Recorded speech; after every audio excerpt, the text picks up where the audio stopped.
Hello, my name is Tessa Zitter. I'm the producer of the Identity Crisis podcast. Today, if you're listening on Tuesday, August 13th, is Tisha B'av, a somber day on the Jewish calendar commemorating numerous tragedies that have befallen the Jewish people over the past few millennia, including the destruction of the temples. So today, on Tisha B'av, we are sharing an episode from another podcast that I produce here at the Shalom Hartman Institute called Texting, hosted by our Rosh Beit Midrash and Senior Research Fellow, Elana. During this profoundly challenging year, filled with destruction and loss, Elana and her chavruta, Hartman Senior Research Fellow Leora turned to the book of Jeremiah, which references the exile after the destruction of the first temple. They consider how, when we are in the midst of profound destruction and loss, could we have the capacity to think of a bright future ahead. Take a listen.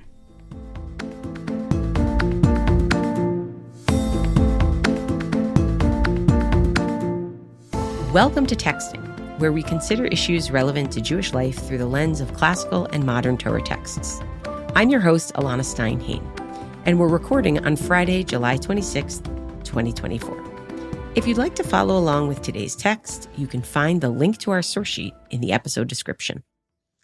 I was in Jerusalem for a month for Hartman summer, and up the block from the Machon, there was a hotel where evacuees from southern kibbutzim were staying. Different volunteer organizations would run activities for them each week. One week, my children volunteered to run a carnival. And when I went to pick them up at the end of it, I was talking to one of the moms from the South. And I looked over at her toddler who was blowing bubbles with my 13-year-old son. What I saw was a child who had inherited a world created by adults and whose future is deeply uncertain. And I saw a mother who's trying to plan a future for him amidst that same uncertainty and crisis. And to be honest, I was pretty heartbroken. This is the topic that I want to talk about today. How do we gird ourselves to envision a future in the midst of current instability? And this is a transgenerational question. It's a question for both the shapers of the current reality and for those who grow up into it. This question is especially relevant since we're approaching Tisha B'av, the date on the Jewish calendar that marks the destruction of two temples and deep crisis for the Jewish people. It's an annual experience that makes me reflect on cataclysmic events, living through them, and our ability to survive them. This week, we're going to look at a biblical text from the prophet Yirmiyahu, Jeremiah, who engages in these questions in chapter 32 of his book. Joining me today is Leora to have this conversation. Welcome, Leora. Hi, Elana. Great to be here. So the world that we shape is inherited by our children. We know this. But what do philosophers have to say about that relationship and what children represent? So it's interesting. For the most part, I'd say philosophers don't talk much about this. And when they do, they talk about the parent's obligation to the child. And what is that obligation to the child? It's basically to allow the child to become an individual. So if we think about a modern philosopher like Immanuel Kant, what a parent should do is allow the child to develop, and this is very much in keeping with Kant's philosophy, an internal moral compass. Those are my terms, not his, to be an autonomous individual. If we go back, though, to say someone like Aristotle, a parent should basically have what Aristotle calls a friendship with his child. And I'm using his on purpose because philosophers tend to talk about the father-child relationship because they think often that the mother's too attached to really do something objective. And that's all obviously extraordinarily problematic. But Indeed. So I wouldn't necessarily go to philosophers for thinking about this. But they don't ever think about, for instance, what a child might inherit from the parent and what a child's responsibility might be for what he or she has inherited from the past. Yeah, because that's really the big question here, to be honest, meaning it's less what the parents can do for the kids and it's more what the kids are going to do with this world that they that has been bequeathed to them. And what's interesting, just as a side point, is it's not usually philosophers who talk about that. It's usually obviously what we call religion, right? Religious texts. And it's also literature. So this does pop up in Greek literature, for instance, but not so much in philosophy. Wait, so give us one example from Greek literature before we get to Yirmiyahu. So one example would be something like Sophocles' Antigone in terms of burying the parents, if you recall, and the tragedy of having to choose between what one owes to one's parents, which is a burial, and one owes to the city. That's kind of the tragedy in Antigone. Wow, that's interesting. So it's sort of like personal debt versus communal, maybe past debt versus present. Exactly. Yeah. So I guess what we're going to see is we really are going to see a religious text here that is very much about intergenerational issues and is both aware of what the earlier generations owe to the later generations, but also aware of the agency of later generations in being able to change the future and make things different. Okay, so let's get started looking at Yirmiyahu chapter 32, right? Jeremiah 32, Yirmiyahu Lamed Bet. And what we're looking at here is starting with verse 4. The Babylonians have besieged Jerusalem. It's the first temple times. It's very clear, and Yirmiyahu has been saying for 31 chapters, it's very clear that the Babylonians are going to take over. This is going to be the end of the first Jewish Commonwealth. And yet, look at what happens next. Vayomer Yirmiyahu, Hayad Devar Adonai Lemor. Jeremiah said, God's word came to me, saying the following. Hine Chanamel ben Shalom Dodcha. Chanamel, who's the son of Shalom, who's your uncle, Ba Elecha Lemor is going to come to you saying, K'nei lecha et sadi asher ba'anatot. I want you to buy my field in Anatot. Why? Ki lecha mishpat hageula liknot. Because you are the next of kin to me, and you're supposed to redeem it by purchasing it. If you know your Vayikra or Leviticus 25, you'll know that if a person falls into poverty and they have to sell their land in the land of Israel, their next of kin is supposed to, quote unquote, redeem it by buying it. They're supposed to be the one to buy it and kind of keep it in the family. So it seems like Hanamel had gotten to this situation where he was poor, he was going to have to sell off his land, and so he was asking Yirmiyahu, his kin, to buy the land from him. Now, this is a strange idea, to buy the land, given that the Babylonians are besieging, and presumably they're going to take the land any minute, right? And that's indeed what happened, says Jeremiah. Vayavo elai Chanamel ben Dodi, kidvar Adonai, Chanamel, my cousin, came to me, as God said. El chatzar hamatara, he came to me in the prison compound where I was. Vayomer elai, and said to me, Knei li et sadi asher ba'anatot. Please buy this field for me in Anatot, on my behalf. Redeem it for me. Asher be'eretz Binyamin, it's in the land of Benjamin. Ki lecha mishpat ha'yerusha ulecha ha'geula, knei lach va'eda kidvar Adonaihu. And he says, please, you're the one who is supposed to be redeeming it. And what I realized, says Jeremiah, is like, oh, what God told me was going to happen actually does happen. So let's talk about this for a second. What is this moment, in your opinion, of the Babylonians are besieging? Jeremiah is no stranger to the idea that this commonwealth is over, and yet he's now supposed to buy a piece of land in Israel?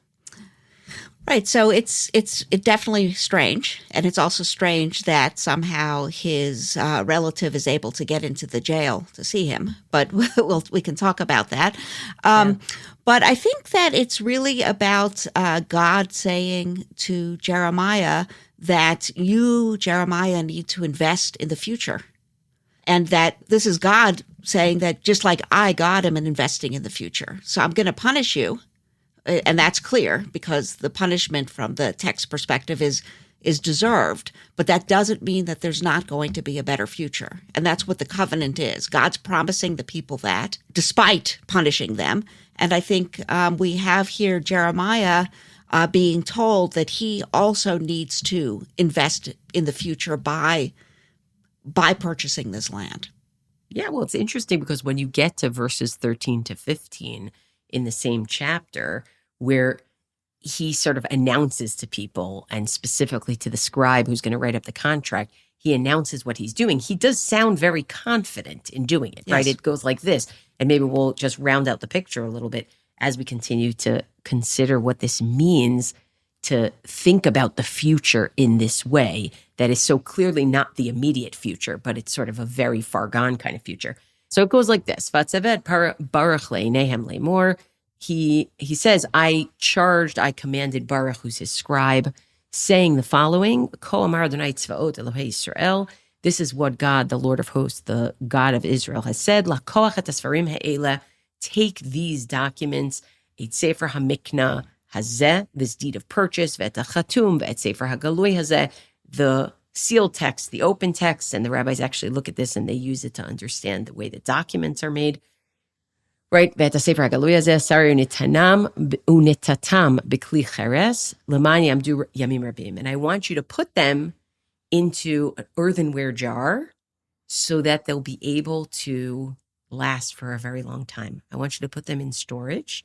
Why? Ki cho amar Adonai tzvaot Elohei Yisrael, because so says the God, the Lord of hosts, the God of Israel, Od ikanu vatim v'sadot ucharmim ba'aretz hazot.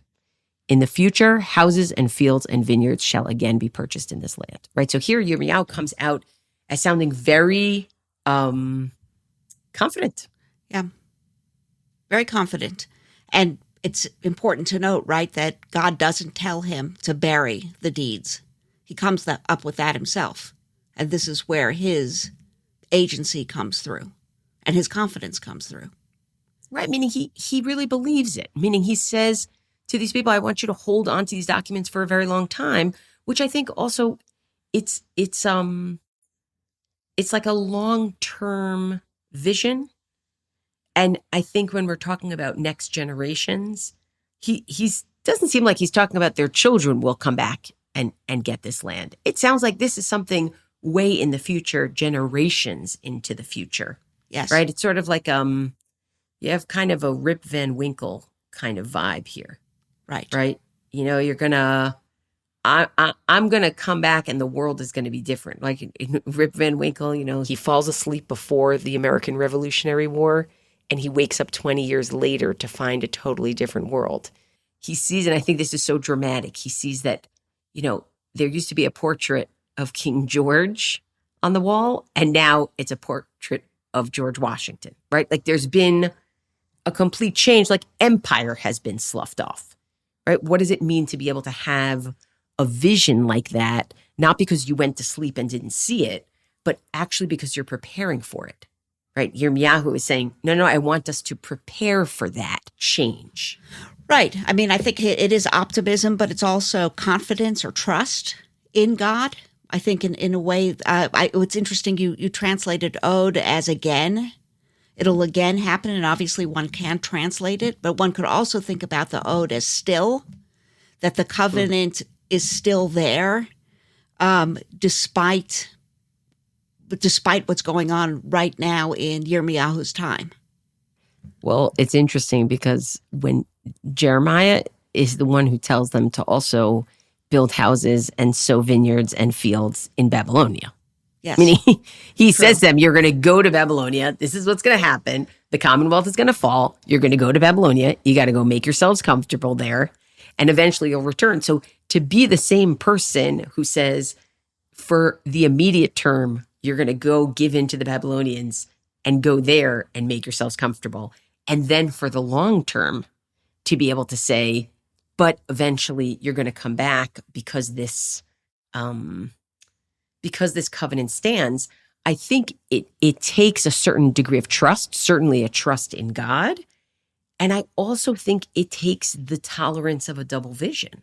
Yes. Right? Meaning to be able to tolerate the vision of what you need to do now. To be honest, going to Babylonia and building houses there is not going to help you have houses back in the land of Israel. These are actually two separate and even in tension with each other. Yes. Kinds of moves. So to be a leader who can do both, I think is very, very challenging, to be honest. Yeah, I think it's very challenging and it's very powerful. I mean, I think what he's saying is that in the present or the near future, we still have to do things in the world that will enable us to continue on. I mean, that's what building houses is, and having children. But nevertheless, right, there is still this vision of a return that's still going to happen at the same time. Now, this is a religious vision. Yes. Right? Meaning this is a vision that he trusts in God. Yes. And I do think that it's really interesting to think about today, whether it's Israelis, whether it's Americans, whether it's Gazans. Like, what is it that sustains a sense of hope and possibility, right? Meaning there's pragmatism, which is something that Yirmiyahu shows when he says, go to Babylonia. But what is it that sustains a more long-term vision and a belief that something better could happen, that something transformative could happen?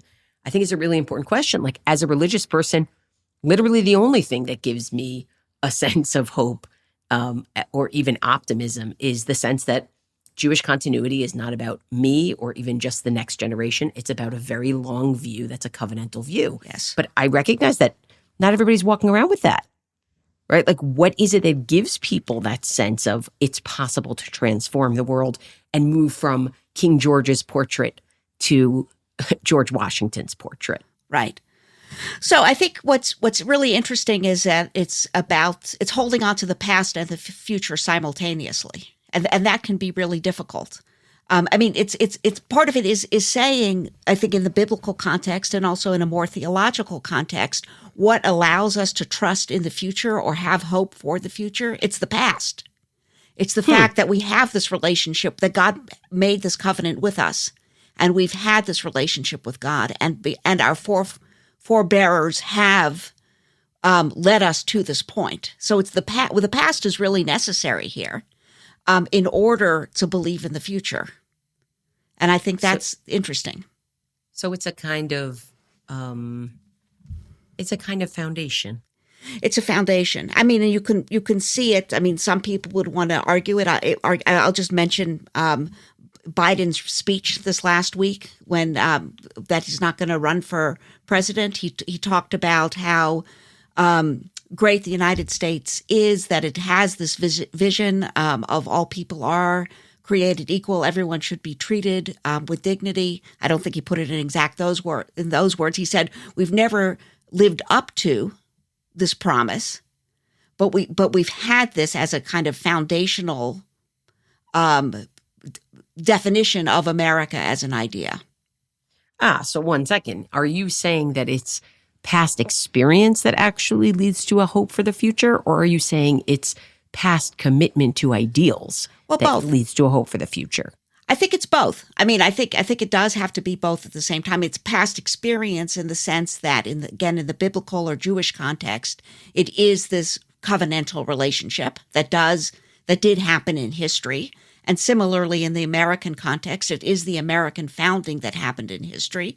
But it's also the aspiration for what it means to be either the Jewish people or the American people. Yeah, it's so interesting. I was talking to an Israeli the other day, and we were talking about how lucky we were to grow up in the 90s. Yeah. Which is like a funny thing. And I was like, my kids don't remember a normal time. They're 13 and 9. They don't remember pre-COVID. Yeah. They don't remember pre-Ukraine. They don't remember pre-October 7th, meaning they don't remember pre that entire world. Whereas for me, I feel like I lived in kind of boring 90s. Although if you were older than I was in that time, I was a teenager. If you were older than I was in that time, you might not have considered it so boring. But so she said to me, yeah, it's funny to think that there were just kind of normal, uninteresting times. And I said, yeah, and God willing, we'll get back to those. So it's funny to think what you're saying about people, being able to relate to the past as some sort of foundation for the future, whether it's past commitments or past experience. Yes. There is something to that, right? Yes. There is something to that. But it's interesting because the place where Yirmiyahu goes is he basically, after he's done this very confident thing in front of people, he basically turns to God and said, why did you just have me do that? That makes no sense. We are losing everything right now. Why am I buying a field? And first of all, I love that he does that because he did what God said. He did the public thing. He gave people the confidence. And in his sort of private relationship with God, he's like, I don't have confidence about this. What is this, right? Like, I don't know how to do this, right? And within that, he talks about children. Yes. And I think, meaning he talks about future generations. And I think that's kind of the only place you're going to be able to go when you're talking about buying land, people who aren't going to live on that land, buying a piece of land, right? Because they know only a few generations in the future. So would you like to read, Leora, do you want to pick up from verse 16, where Yirmiyahu prays to God after he did this whole public ceremony of buying the land? Yes. But after I've had given the deed to Baruch, son of Neriah, I prayed to God, my sovereign God, you have made heaven and earth with your great might and outstretched arm. Nothing is too wondrous for you. You show kindness to the 1,000th generation, but visit the guilt of the parents upon their children after them, O great and mighty God, whose name is God of hosts. And this is just his intro to praying to God and saying, yeah, you've taken us out of Egypt. You brought us here. We're sinning against you. Now we're going to have to leave. But why are you telling me to buy this land? It makes no sense, right? Meaning this is kind of his intro. Right. And of course, the Oseh Chesed La'alafim is very familiar to us from the high holidays and elsewhere, right? This idea that God shows kindness to the 1,000th of generations. So 1,000 generations from now, God is going to show kindness. And what's interesting is that it seems to me here that what Yirmiyahu's very vague on what it means, though, for the children to suffer because of what their parents have done. He says that this just happens, to the children as if it's just one generation. But if you think about, for instance, the Ten Commandments in Exodus 20, right after the second commandment, when God is saying who God is, that I am a jealous God, God describes God's self as punishing to the third or fourth generation, not just one generation, but also says showing kindness to the 1,000th generation. So do we have here essentially some sense of when things are good, it seems like they're good for a very long time, right? Like, oh, you show kindness, God, to the 1,000th generation. And then when things are bad, it feels like the next generation looks up and says, why was this thrown in our lap? That's right. We didn't shape this. We didn't do this. And by the way, I want to be very careful. I see that Yirmiyahu is talking about sin and the consequence of sin. I think there's also just the consequence of decisions, right? I started with this story about this woman who was from a kibbutz down south. The fact that she decided to live in a kibbutz down south literally changed her child's life forever, right? Had she lived in Baka in Jerusalem, they wouldn't be evacuated from their homes. She didn't do anything wrong, God forbid. But the point is that the kids are going to live with the consequences, yes, right? They're going to live with the consequences of their parents. And I love the language that Yirmiyahu used, that it's God pays the sins of the parents, el chik b'neihem achareihem, like into their lap, essentially, like just throws it into their lap. And they're kind of stuck, right? And I think Yirmiyahu recognizes that also. It's sort of like, God, you just told me to buy this land, but my kids are not even going to be on this land. Right. My kids are also going to be in exile. So like, when is this even going to happen? We're talking about 70 years from now, right? So there's something to be said here about continuity between one generation and the next, but also a promise that at some point there won't be absolute continuity, that some generation is going to actually transform things at some point, right? This is actually a little bit lighter than Shmot, than Exodus 20. Because Exodus 20 saying 3 to 4 generations later, you're still going to be wrestling with the effects of this. At least here, Yirmiyahu is saying, okay, their children wrestle with the effects, but maybe a few generations into the future, they're not anymore. They're able to come back. Right. And of course, that's the challenge, is to, different kinds of historical events or individual decisions. It's both. will have shorter and more long-term consequences. And maybe Yirmiyahu's hoping that this will be shorter rather than more long-term, even while he recognizes by burying the deed and by really preserving it that it may be longer than that. Right. Look, he's the one who says himself, we're talking about a 70-year period. Yes. Right? Like he's giving them numbers. Yes. Well, it's also interesting to consider Yirmiyahu's sense here that the children are going to suffer for whatever the parents' decisions were. In this case, bad decisions. I would say in our case today, there's probably bad decisions and there are also just regular, normal life decisions that people make. Yes. Right? It's interesting that in the previous chapter, one of the marks of redemption, right, in Yirmiyahu chapter 31, one of the marks of redemption that's promised is that children won't have to suffer for the consequences of their parents anymore, right? So if you look in Yirmiyahu chapter 31, verses 28 to 30, for example, right, says, or even 29 and 30, we could just say, that in those days, meaning in the days of redemption, people won't say anymore, Avot achlu boser v'shinei banim tikena, that parents ate sour grapes, but their children's teeth are the ones that feel it, right? Instead, ki im ish ba'avono yamut. Everybody is going to die for their own sins. Kol adam ochel basar tikena shinav. The person who eats the sour grapes are going to feel them, right? That's like actually a mark of redemption. Yes. Is the sense that you will no longer have to be suffering the consequences of your parents. Yes. Yes, but I get, yes. And I mean, and this is, of course, I think Yirmiyahu's famous for this, for the chapter 31, for the, that'll just be, the parents, the children won't suffer. But I think what's kind of remarkable is that he also is recognizing the reality that the children do suffer. And so I think once again, we have a tension. And I think part of what he's trying to suggest is we just have to hold that tension. Right. So it's a little bit like if we think about, I don't know, Nazism in Germany, the next generations, or the legacy of slavery in America, the next generations, right?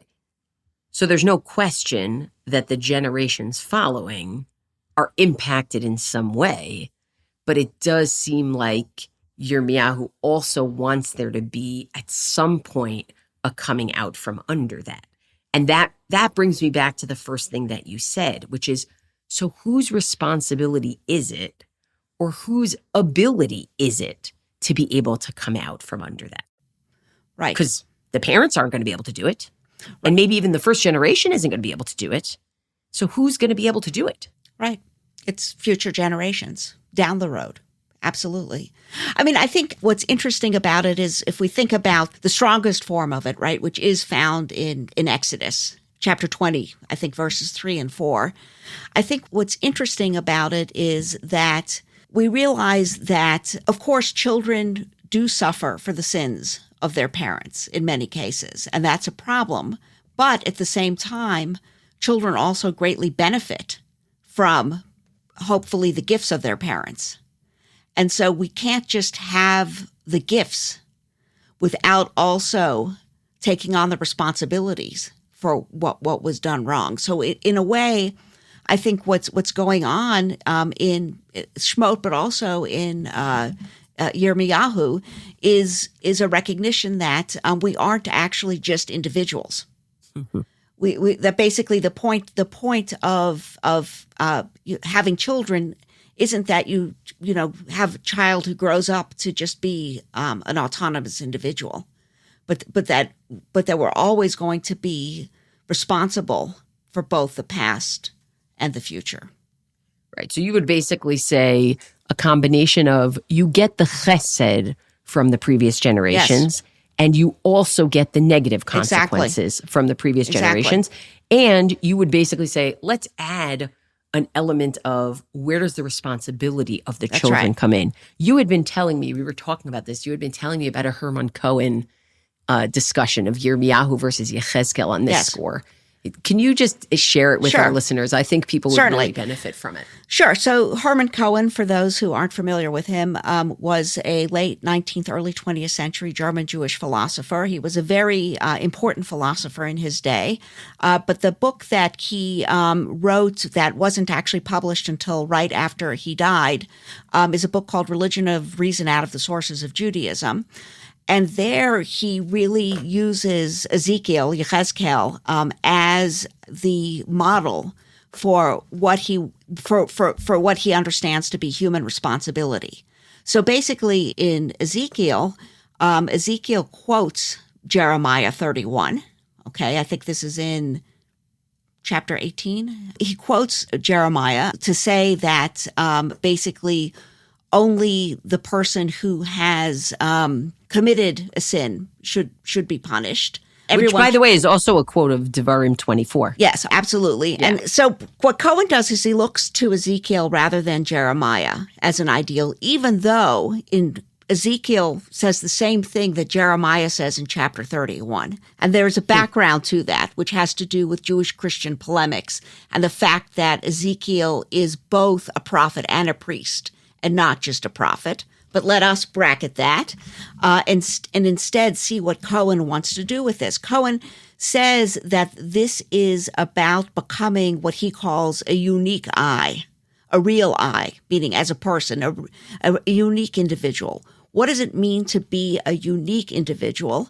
It means actually that I am truly an individual, but at the same time, I am responsible for my whole community. And for him, this is the paradigm of moral responsibility, which is that I'm responsible for more than the things that I have done. I'm not guilty, say, for more than what I have done, but I am responsible for more than I have done. So Cohen sees that more in Yechezkel and Yirmiyahu? Yes, he does. He does because he sees in Yechezkel this emphasis on cult, on coming together as even though Cohen is not interested in the sacrificial system, I should say he's very much not. But what he sees the transformation of Yechezkel into, say, rabbinic culture. In terms of the way in which, what he uses as the example is Yom Kippur liturgy, where when we do confess, we confess in the plural and not in the singular. But for him, that's actually a mark of individual responsibility rather than passively receiving the guilt of what past generations have done. That's interesting. So, I mean, we're not learning Yechezkel here, but I do think it's interesting to consider what does it look like to have the sins of the parents or the consequences of the parents fall into the laps of the children, right? One way of reading that is you're equally culpable. Another way of reading that is let's try to slough it off and ignore it. And you're basically saying in order to have agency, you have to be able to say, look, there's a reality here. We're not to blame for it, but we do have to take responsibility in order to change it. Absolutely. Right, something like that. All right, so I think where that leaves me, like just thinking about Tisha B'av and thinking about this little boy that I saw and just thinking about this sort of hopelessness right now that I think a lot of people are feeling, is I think there's a promise here. There's a covenantal promise of continuity, right? Meaning that even when things seem like they're falling apart, there is some underlying thread that is going to remain. I think there's also a sense of human agency and activity and participation of Yirmiyahu saying, yeah, I don't really understand this whole thing about buying the land, but I'm going to do it because I have trust and I have hope. And even if in sort of the privacy of my own conversation with God, I'm utterly confused as to how this can be, I'm still going to put down tracks to get somewhere. I think it also tells us something about the inevitability of the next generation having to hold the burden of what this generation has shaped through their decisions and also through their errors. But I think it also promises that there can be a sense of responsibility and transformation on the part of future generations. And like, just to go back to this image, that the picture of King George can turn into the picture of George Washington. And I think to an extent, like Tisha B'av it's a depressing day, but to be honest, I think the end of the day is actually supposed to bring us to that understanding, right? The end of the day is actually supposed to bring us to the possibility of transformation, the possibility of return. So I'm hoping that some of the things that people got from this is both like the reality of the pessimism of the moment, but also the mandate for the belief in transformation into the future, God willing. Thank you so much. Any last words from you, Leora? Yeah, the only thing I would add is to go back to the first question about what philosophers have had to say about this, is to say that the great philosophers of the past actually haven't, for the most part, had children. And it's really about the way in which future generations, despite the burden that they might have, the act of having children, which can take many forms, taking care of the younger generation, is actually the ultimate expression of hope for the future. That's beautiful. That's really, really beautiful. I hope that people have a meaningful Tisha B'av and that this has helped put it into some really, really, really long-range Jewish context for people. Thanks so much, Leora. Thank you, Elana. Thanks for listening to our show, everyone. And special thanks to my chavruta this week, Leora Batnitsky. Texting is produced by Tessa Zitter with production assistance from Serena Shohead. Our senior producer is M. Lewis Gordon. And our executive producer is Maytal Friedman. This episode was mixed by Ben Azevedo at Bear Cave Audio, with music provided by Luke Allen. We're always looking for ideas for what we should cover in future episodes. So if you have a topic you'd like to hear about, or if you have comments about this episode, please write to us at texting@shalomhartman.org. For more ideas from the Shalom Hartman Institute, sign up for our newsletter in the show notes and subscribe to this podcast everywhere podcasts are available. See you next time, and thanks for listening.